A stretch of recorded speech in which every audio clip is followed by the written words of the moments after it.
बोलो जयकारा बोल मेरे श्री गुरु महाराज की जय। दयालु श्री परमहंस दयाले जी महाराज की जय। सर्वप्रथम हम अपने इष्ट देव श्री परमहंस दयाल दादा गुरु महाराज जी के चरणों में लाखों करोड़ों बार दंडवत प्रणाम करते हैं और सभी परमहंसों के चरणों में भी दंडवत प्रणाम करते हैं। हम श्रवण करने जा रहे हैं श्री अमर ज्योति दर्शन पंचम पातशाह जीवन चरित्र। और उससे पहले हम अपने दादा गुरु महाराज जी से आशीष लेंगे, उनका ध्यान करेंगे, नमन करेंगे, उनको प्रणाम करके और खूब ढेर सारा आशीष लेंगे। आप भी सभी प्रेम से नमन कीजिए प्रभु को और आशीष लीजिए। मेरे दादा गुरु महाराज तुमको लाखों प्रणाम, तुमको लाखों प्रणाम। मेरी बिगड़ी बनाने वाले तुमको लाखों प्रणाम, कोटि कोटि प्रणाम। जिभव से पार लगाने वाले तुमको लाखों प्रणाम, कोटि कोटि प्रणाम। अद्वैत का पाठ पढ़ाने वाले तुमको लाखों प्रणाम, कोटि कोटि प्रणाम।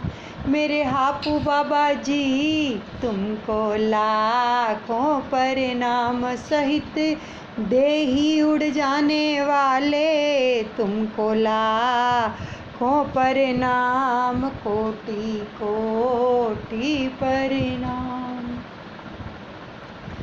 अभी बड़े ही प्रेम से श्रवण करेंगे आगे का जो प्रसंग है। सामने विराजमान पंचम पातशाह सतगुरुदेव भगवान जी के सुंदर दर्शन दीदार करते हुए और कानों से उन्हीं के वचनों का रसपान करते हुए और श्वासों के साथ सुमिरन करते हुए बड़े प्रेम से श्रवण कीजिए। श्री परमहंस अद्वैत मंदिर आत्म आनंद का सिर मोर, सुख शांति की ठोर। श्री परमहंस अद्वैत मंदिर का निर्माण सर्वप्रथम आपने निजी मौज का प्रमुख कार्य बनाया। यह श्री परमहंस महान विभूतियों के श्री दर्शन व सत्संग लाभ से युग युगांतरों तक अमर ज्योति का आलोक सर्वसाधारण में बढ़ता रहेगा। श्री परमहंस महान विभूतियों की उज्ज्वल ध्वल और गौरव गाथा का यह शाश्वत ज्योति स्तंभ है। भक्ति की महामहिमा को दूर दूरांतर व सर्वत्र फैलाकर जन जन को इससे लाभान्वित करना ही था कि आपका सर्वोपरि उद्देश्य। भक्ति की महामहिमा को दूर दूरांतर का ये इन दादा श्री गुरु महाराज जी का उद्देश्य था कि हर कोई इससे लाभ प्राप्त करे। तो श्री प्रयागधाम की भूमि पथरीली, सख्त व चट्टानी थी और चट्टानों पर भव्य भवन एवं स्थलों का निर्माण जटिल समस्या थी। तो आपने जटिल शब्द को छू मंतर करके सरलतम करके दिखला दिया। महात्मा दर्शन प्रेमानंद जी की कुछ संगत श्री दर्शन के लिए आई थी और कुछ गुरुमुख श्री अनंतपुर से बस के द्वारा साथ जाते थे। तो आप फरमाते थे कि जो शरणागत गुरुमुख श्री प्रयागधाम में रहते हैं अथवा श्री अनंतपुर से आते हैं तथा बाहर से आई हुई प्रेमी संगतें, उन सबके लिए श्री सतगुरुदेव महाराज जी ने भक्ति से माला माल होने के लिए सेवा के भंडार खोल दिए। समय को लेखे लगाते हुए सेवा करो, श्री दर्शन करो, झोलियाँ भरो, हर समय का वास्तविक मूल्यांकन है।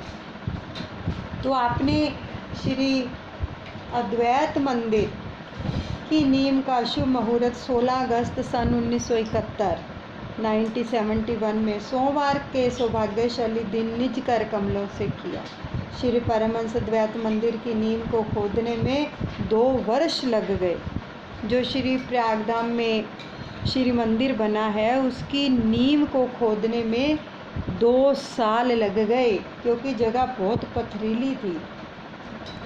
तो कारण यही कि रात्रि व दोपहर के समय इस ज़मीन में सुरंग यानी बारूद भर दिया जाता था, और उस समय किसी को भी कमरों से बाहर निकलने की आज्ञा नहीं होती थी।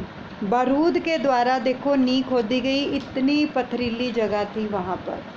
और जब बारूद फटता तो ज़मीन में बड़ी बड़ी चट्टानें जो थी फटती, और मोटे मोटे पत्थर उड़कर दूर दूर तक जाते। अब कमरों की छतें टीन की चादरों से बनी हुई थी। जब पत्थर के टुकड़े आकर उन टीन की चादरों पर गिरते तो ऐसा लगता कि वे छत के अंदर ही आ जाएंगे, इतनी ध्वनि होती थी। तो सारा दिन गुरुमुख उन टूटे पत्थरों को बुनियाद से बाहर निकालते, और नींव के 2 तरफ खुदाई हो चुकी थी। अब तीसरी ओर जब खुदाई आरंभ हुई तो महात्मा पूर्ण श्रद्धानंद जी या महात्मा परम संतोषानंद जी ने श्री चरणों में विनय की, महाप्रभु, यह आड़े टेढ़े पत्थरों के निकालने से कहीं नीचे खोखली जगह रह गई तो मंदिर निर्माण में कठिनाई हो सकती है।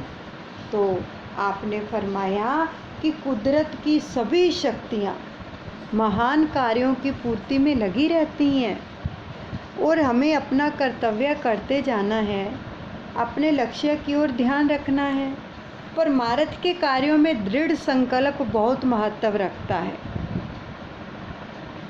इसलिए दृढ़ता से आगे बढ़ते चलो। कोई भी परमार्थ का कार्य आप कर रहे हो, श्री गुरु महाराज जी फरमा रहे हैं कि परमार्थ के कार्यों में दृढ़ संकल्प जो होता है ना, वो बहुत महत्व रखता है। अब आप कोई दृढ़ संकल्प कर लो परमार्थ के लिए कि मैंने सेवा करनी है, अगर दृढ़ संकल्प कर लिया, बेशक उस योग्य हम नहीं हैं, लेकिन जो प्रकृति है वो सहायता करेगी।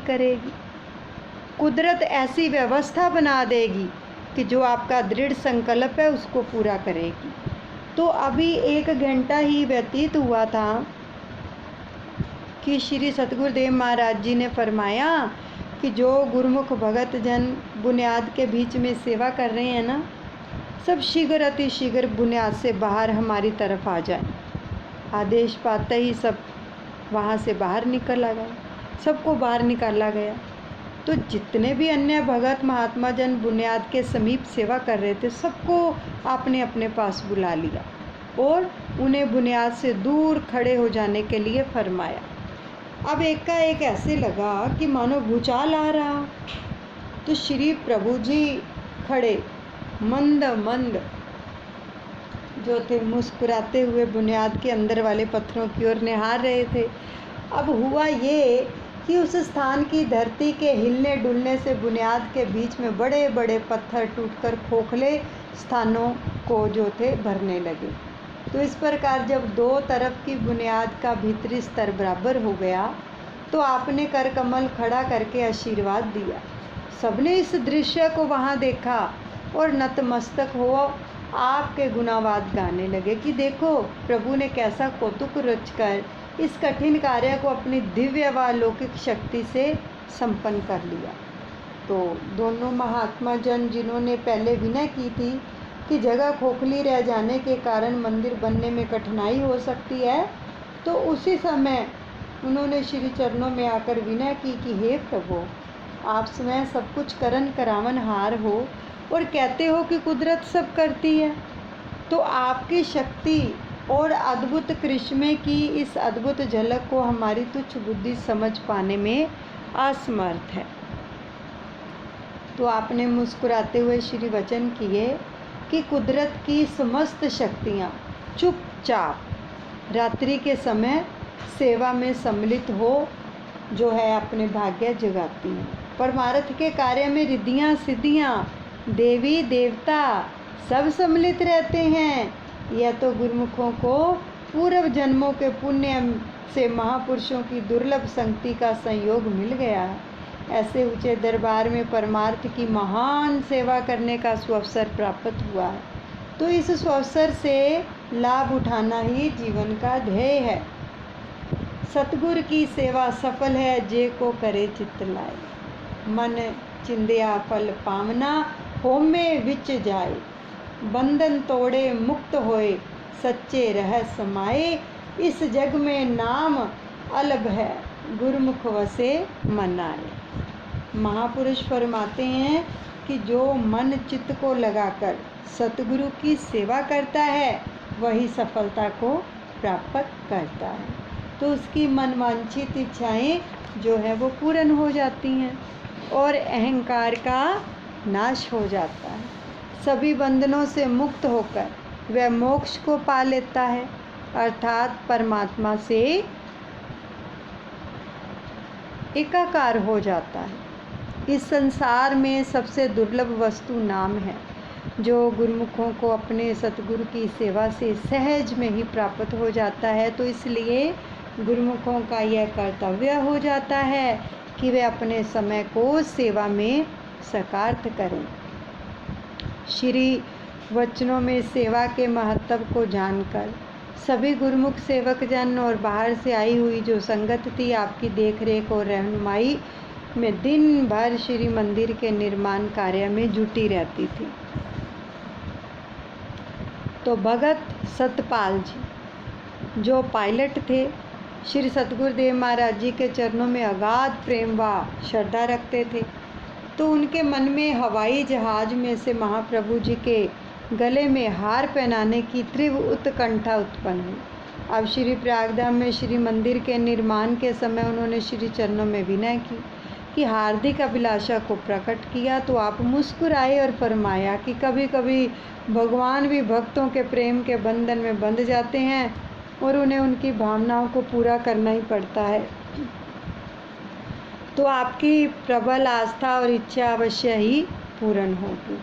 तो श्री सतगुरुदेव महाराज जी के चरणों में कोटि कोटि आभार प्रकट करते हुए उन्होंने समय और स्थान को निर्धारित किया और पुनः श्री मंदिर की छत पर जाकर सारे स्थान का निरीक्षण किया। तो महाप्रभु जी का जो मंद मंद मुस्कुराता हुआ मुखमंडल, नुरानी नयनों से छलकता हुआ नूर और अंतर मानस में अपूर्व उल्लास, ऐसा लगता था कि मानव आत्मा से परमात्मा का मिलन हुआ है। तो आपकी अकारण कृपा को पाकर उनका हृदय गदगद हो उठा और श्री आज्ञा पाकर वे वापस लौट गए। तो वह सुहाना समय और सुहानी घड़ी भी आ पहुंची। भगत जी ने विमान में बैठकर श्री प्रयागधाम की परिक्रमा की और आप भी छत पर विराजमान हो गए और आकाश की ओर देखने लगे। उधर भगत जी ने श्री मंदिर जी की कई बार परिक्रमा करते हुए अपना ध्यान विराजमान प्रभु जी को केंद्रित करते हुए उनकी ओर थोड़ा नीचे की ओर जहाज झुकाया और फूलों की माला को इस प्रकार से नीचे की ओर समर्पित किया कि वह फूलों का हार सीधा ही आपके गले में ऐसे आया कि जैसे कोई दोनों हाथों से हार को पहना रहा हो। देखो, जो प्रेम करते हैं अपने प्रभु से, उनकी अभिलाषा को भी प्रभु कैसे पूरा करते। ये कैसा प्रेम था उस भगत का, देखो कि मैंने जहाज के द्वारा और आप मंदिर की छत पे आओ और मैंने जहाज के द्वारा आपको हार पहनाना है। पहले मंदिर की परिक्रमा की तो श्री गुरु महाराज जी देखो छत पर विराजमान हुए और जहाज को वो नीचे लेके आया इतना कि श्री गुरु महाराज जी के गले में हार पहना सके। देखो ये कितनी अद्भुत लीला है प्रभु की, है ना। नज़ारा आंखों के सामने लेके आओ ज़रा। तो थोड़ी दूरी पर खड़े हुए महात्मा योग प्रेमानंद जी व अन्य सेवादारों ने इस दिव्य नज़ारे को देखकर जय जयकार की। तो सबके मुंह से यही शब्द उच्चारण हुए कि भगवान किस प्रकार अदृश्य शक्ति से भगत की मनोकामना को पूर्ण करते हैं। मानुष्य जन्म की प्राप्ति तथा पूर्व जन्मों के पुण्यों से महापुरुषों की जो है सुर दुर्लभ संगति का संयोग मिल जाता है और सौभाग्य का प्रतीक है। इससे बढ़कर परम सौभाग्य जीव जो है वही है कि जिसमें आत्म ज्योति जागृत होती है। उसके मन में प्रभु दर्शन की चाह और सेवा का सुअवसर पाने की इच्छा उसे भक्ति के पथ की ओर अग्रसर करती है और वह इस लक्ष्य को पाने में जो है सफल हो जाता है।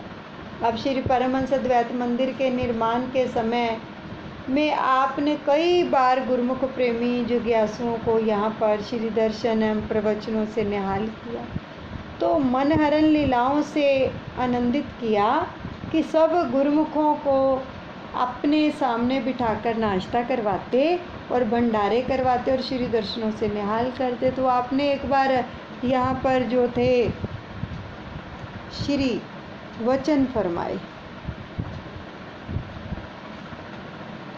कि कुदरत की ओर से इस जीव को मानुष्य देही प्राप्त हुई है, उसके साथ इसको एक अनमोल पूंजी मिली है जिसके द्वारा ये अपनी ज़िंदगी का भविष्य उज्जवल जो है बना सकता है। वह है श्वासों की पूंजी। इंसान के श्वास जो भक्ति की ओर लगते हैं उनसे उसे सच्ची दात प्राप्त होती है और वह उज्जवल भविष्य को अर्थात परलोक सुधार का कार्य संपन्न कर लेता है।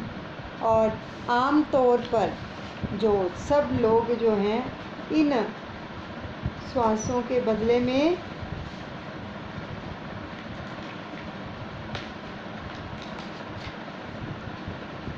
निम्न वस्तुओं का व्यापार करके अर्थात दुनिया के नाशवान पदार्थों को एकत्रित करके अनमोल श्वासों की पूंजी को लौटा रहे हैं, जो कि तुच्छ व्यापार है। संत दादू जी फरमाते हैं, सबको वनजे खारे खले हीरा कोई न ले, हीरा लेगा जो हरी जो मांगे सो दे।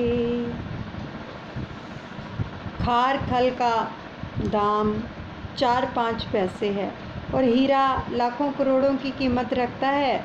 दुनियावी लोग इस हीरे रूपी अमूल्य श्वासों की पूंजी को तुच्छ पूंजी पर व्यर्थ गवा देते हैं और तन मन धन तीनों ही नाशवान है।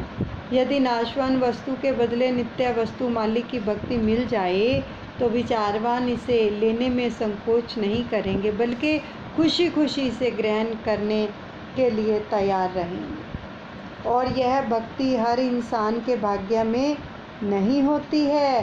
पूर्व पुण्य संस्कारों के फल स्वरूप सत्पुरुषों से मिलाप होता है और भक्ति का ऐसा अवसर प्राप्त होता है कि भक्ति करके भगत जो है भगवान से जा मिलता है और यही लाभदायक सौदा है। रामायण में वर्णन है, लाभ की कछु हरि भक्ति समाना,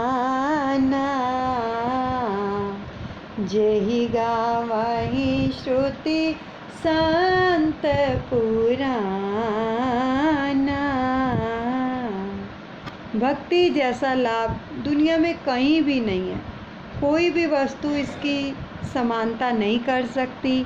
वेद शास्त्र और ग्रंथ की वाणियाँ पुकार पुकार कर कहती हैं कि केवल भक्ति ही सत्य है, बाकी सृष्टि की रचना क्षणभंगुर है और नाशवान है। जो उपजा सो बिन से है, परो आज के काल, नानक हर गुण गाई ले छाड़ सकल जंजाल। संसार में जिसने जन्म लिया है ना, उसकी मृत्यु निश्चित है। केवल मालिक की भक्ति अमर व शाश्वत है। यही इंसान का साथ निभाती और जन्म मरण के चक्र से छुटकारा दिलाती है। अब सुखों के भंडार से मिलाती है। यह ज्ञान और विवेक सत्पुरुषों की संगति में आने से ही मिलता है। फरमान है, ज्ञान अंजन गुरु दिया, अज्ञान अंधेरा विनाश, हरि कृपा ते संत भेटिया, नानक मन परगास। यह जो ज्ञान की रोशनी है, यह सत्संग में ही मिलती है और महापुरुष जो हैं वे ये रोशनी प्रदान करते हैं, जिससे माया का अंधकार दूर हो जाता है और कल्याणकारी रास्ता पाकर जीवन आनंदमय बन जाता है। गुरुमुखों, आपको सत्पुरुषों की सुसंगति का जो ऐसा अवसर मिला हुआ है, क्या यह हर एक को मिलता है? नहीं। जिनके कई जन्मों के पुण्य जागते हैं उन्हें ही ये दुर्लभ घड़ियाँ प्राप्त होती हैं। वे भक्ति का लाभ प्राप्त करके जीवन को खुशहाल बना लेते हैं। तो इस प्रकार महापुरुषों के बख्शे हुए ज्ञान से भक्ति के रास्ते पर चलते हुए गुरुमुख जन अपनी आत्मा का कल्याण कर लेते हैं। जन्मों से बिछड़ी आत्मा अपने मालिक से एकाकार हो जाती है और सही मायने में वे अपने जीवन को सफल एवं उज्जवल बना लेते हैं और महापुरुषों की प्रसन्नता को जो है प्राप्त कर लेते हैं। लगभग 5.5 वर्ष पश्चात यानी सन 1976 1976 में श्री मंदिर परिसर भव्य रूप में निर्मित हो गया और श्री प्रयागधाम की धरती सत्पुरुषों की कृपा दृष्टि पाकर अपने भाग्यों पर इठला रही थी। नया गांव काले पत्थरों से भरा वीरान स्थान श्री प्रयागधाम आज महापुरुषों की असीम करुणा से उज्जवल धवल श्वेत संगमरमर से निर्मित ज्योतिर्मय उपासना स्थल बन गया। गुरु भक्ति के 5 नियमों को सरलता पूर्वक पूर्ण करने का स्रोत बन गया। इस भूमि की तपस्या एवं साधना जो है चमत्कारिक रूप में फलीभूत हुई और इस संपूर्ण क्षेत्र में संगमरमर का कार्य धीरे धीरे चलता रहा। यहीं पर सत्संग को विश्राम देते हैं और सब कुछ अपने दादा गुरु महाराज जी के चरणों में अर्पण करते हैं। अनुचित क्षमा करें। बोलो जयकारा बोल मेरे श्री गुरु महाराज की जय। श्री परमहंस दयाल जी महाराज की जय।